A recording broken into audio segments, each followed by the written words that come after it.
To my channel সোনামার সংসার। তোমরা সবাই কেমন আছো? আশা করছি সবাই খুব ভালো আছো, আমিও খুব ভালো আছি। আজকে কিন্তু আমাদের দীঘা যে ব্লগটা চলছিল তার আরেকটা পার্ট নিয়ে চলে এসেছি। আজকে আমরা যাচ্ছি কিন্তু শঙ্করপুর এবং তাজপুর, সেটা তোমাদের সাথে শেয়ার করব, তো সবাই সঙ্গে থাকো। তো এখন বাজে ঘড়িতে দুপুর ঠিক 3:30। এখন আমাদের আমরা স্নান টান করে রেডি হয়ে গেছি, একবারে খেয়ে বেরোবো। যদিও ভেবেছিলাম 3টের মধ্যে বেরোবো, কারণ যত সূর্য থাকতে থাকতে আর কি বিচগুলো দেখে নেবো। আজকে উদয়পুর বা তাজপুর কোথাও একটা যাওয়ার প্ল্যান রয়েছে, তো দেখা যাক কোথায় যাই। তো অনেকটা দেরি হয়ে গেছে আসলে আমাদের ওই স্নান করে আসার পর রেডি হতেই অনেকটা টাইম চলে গেছে। তো যেখানেই যাই তোমাদের সাথে তো শেয়ার করবোই। আপাতত খাওয়া দাওয়া করে নিই, ততক্ষণ সঙ্গে থাকো।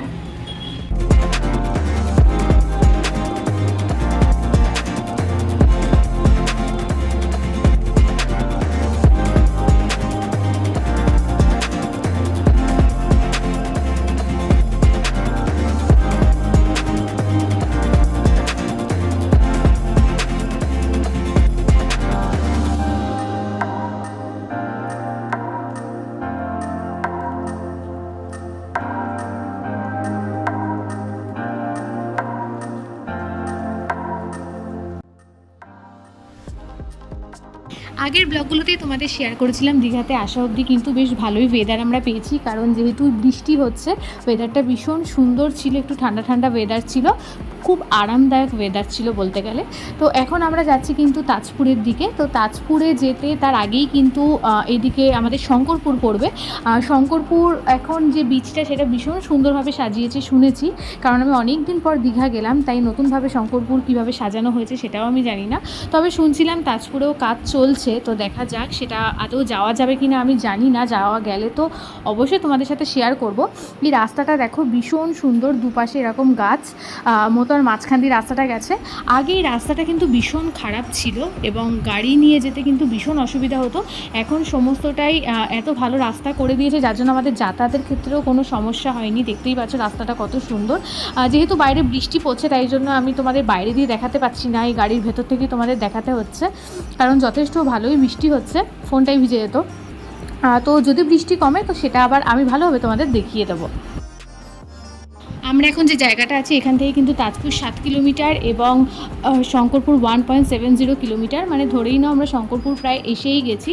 আসলে রাস্তার ওয়েদারটা এত সুন্দর যে খুব আরামদায়ক, বারবার যেটা বলছি তোমাদের। এখন বৃষ্টি কিন্তু অনেকটাই কমে গেছে। রাস্তাটা দেখো কতটা চওড়া করে দিয়েছে এখন। এই পুরো রাস্তাটাই কিন্তু একদম শঙ্করপুর আর এই পাশে তাজপুরের সাথে কানেক্ট হচ্ছে। আর এই ব্রিজটা নতুন করেছে, সম্ভবত এটার নাম নয়াকালী মন্দির বা নয়াকালী ব্রিজ এরকম কিছু একটা হবে।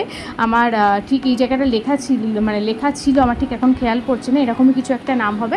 তো এই ব্রিজটা একদমই নতুন করেছে, যেটা একদম ডাইরেক্ট কানেক্ট হয়েছে। আর আমরা প্রায় এসেই গেছি, আর একটুখানিদের অপেক্ষা, তারপর শঙ্করপুরের বীজটা কিন্তু তোমাদের সাথে আমি আগে শেয়ার করব, কারণ এদিক থেকে যেতে গেলে শঙ্করপুর আগে পড়বে।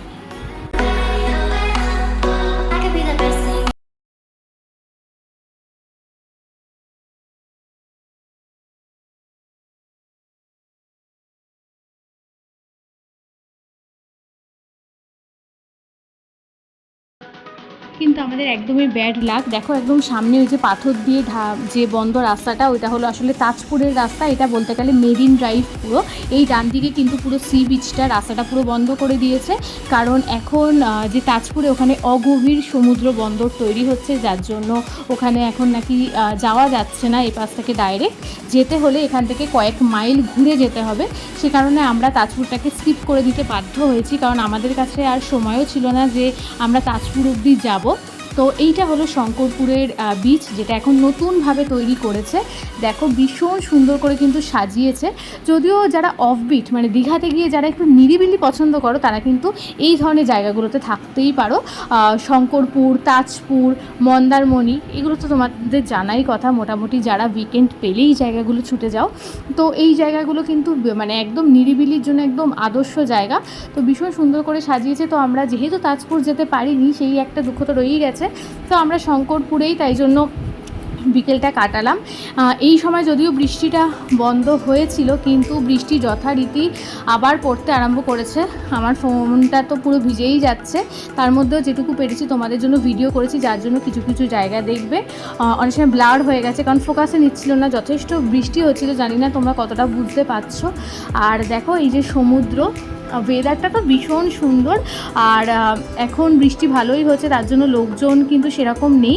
শুধু দেখো এখানে বসার জায়গাও রয়েছে, এই যে দুপাশে বসার জায়গাগুলো ভীষণ সুন্দর। এখানে কিন্তু বসে সময় কেটেই যেতে পারে। তো একটু বিচটা তোমাদের দেখিয়ে দিচ্ছি। দেখো এখানে বিচটা কিন্তু এখনও এইভাবে রয়েছে, যেটা আগে দীঘাতে ছিল। এখন তো দীঘাতে বোল্ডার দিয়েছে, যার জন্য কিন্তু নামা ওঠাতে খুব সমস্যা হয়। দীঘার বিচগুলো কিন্তু পুরোটাই এরকম ছিল, এখন যেটা পুরো বোল্ডার সিস্টেম করে দিয়েছে। তো এটা হলো শঙ্করপুরের বিচ। আর দূরে দেখো কি সুন্দর লাগছে আকাশটা দেখতে, যেহেতু বৃষ্টি হচ্ছে আর এদিকে সূর্যের আলো একটু একটু দেখা যাচ্ছে, অনেকটা গোধূলি আলোর মতো কিন্তু পড়ছে, ভীষণ সুন্দর লাগছে। আর এটা হলো পুরো চারপাশে তোমাদের একটা 360 ডিগ্রি ভিউ দিয়ে দিলাম।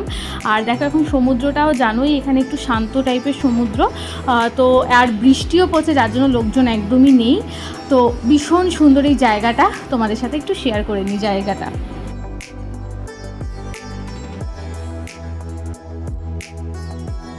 এখন বৃষ্টিটা আবার কমে গেছে আর এদিকে সূর্য দেখা যাচ্ছে, যার জন্য দেখো একদম গোধূলির মতো আলোটা লাগছে। আর এখন বিচে তাই একটু লোক দেখা যাচ্ছে, যেহেতু বৃষ্টিটা কমে গেছে। তো আমরা একটু ফটো সেশন টাইপ করে নিচ্ছিলাম। দেখো ওয়েদারটা এত সুন্দর লাগছে, এত সুন্দর কি বলবো। আর এই দেখো আকাশে কিন্তু রেইনবো দেখা যাচ্ছে, এখানে দুটো রেইনবো উঠেছিল, তা আমার একটাই মানে ভিডিওতে দেখা গেছে। ওয়েদারটা এত সুন্দর লাগছিল, মানে এই বৃষ্টিটা হওয়ার জন্যই বোধহয় এর সৌন্দর্যটা আর একটু বেড়ে গেছিলো। যদিও তাজপুরটা যেতে পারিনি, সেটা তোমাদের সাথে শেয়ার করা হলো না। ঠিক আছে, আবার তো দীঘা, এটা আবার কোনো একদিন গেলে অবশ্যই তোমাদের সাথে শেয়ার করব। তো এইটা হলো পুরো যে শঙ্করপুরটা, দেখো এটা হলো একদম বাইরের দিকটা, মানে তোমরা যদি এন্ট্রি করো, আমি যে জায়গাটাতে এন্ট্রি করলাম তার ডান দিকে কিন্তু এই জায়গাগুলো পড়বে। ভীষণ সুন্দর এই জায়গাগুলো। তোমরা কিন্তু যারা এখানে থাকতে চাও, এখানে তোমরা হোটেলও পেয়ে যাবে, সেখানেও কিন্তু তোমরা থাকতে পারো। আর যদি তোমরা শঙ্করপুর গিয়ে দিনের দিন ফিরতে চাও, সেটাও কিন্তু কাছাকাছি থাকলে ফিরে আসতে পারবে, কারণ এরিয়াটা কিন্তু ভীষণ সুন্দর।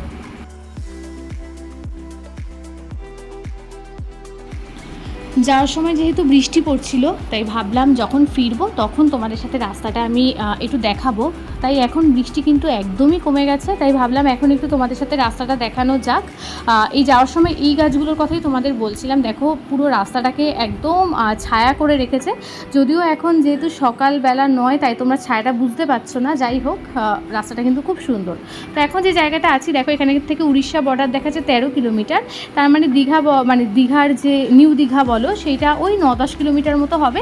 এই উড়িষ্যা বর্ডারটা কিন্তু আমি তোমাদের গত একটা ব্লগে শেয়ার করেছিলাম, গত ব্লগেই, সেটা হলো তালসারির যে ব্লগটা, সেখানে শেয়ার করেছিলাম। সেই ব্লগটা যদি কেউ মিস করে থাকো, অবশ্যই আই বাটনে তোমরা লিঙ্ক পেয়ে যাবে। আর তাছাড়াও ডিসক্রিপশানে তোমরা দেখবে ট্রাভেল ব্লগ বলে একটা প্লে লিস্ট রয়েছে, সেখানে সমস্ত ট্রাভেল ব্লগ তোমরা পেয়ে যাবে। প্রচুর ট্রাভেল ব্লগ কিন্তু আমি তোমাদের জন্য বানিয়েছিলাম, সেগুলোও দেখতে পারো। আর কেমন লাগলো সেগুলোও কিন্তু ওখানে জানিও। আর এই ভিডিওটা অবশ্যই কিন্তু ভালো লাগলে লাইক করে দিও আর কমেন্ট করে জানিও। এই বাদিকে এই যে ভেসেলগুলো দাঁড়িয়ে রয়েছে, এগুলো কিন্তু সামনে যেহেতু পোর্ট এরিয়া টাইপ, তাই জন্য যাওয়ার সময় এটা শেয়ার করতে পারিনি বলে এখন তোমাদের দেখাবো, তাই আমি এদিকটা বসে তোমাদের এটা শেয়ার করলাম। যাই হোক, আজকের ব্লগটা এখানেই শেষ করছি। সবাই খুব ভালো থেকো, টাটা।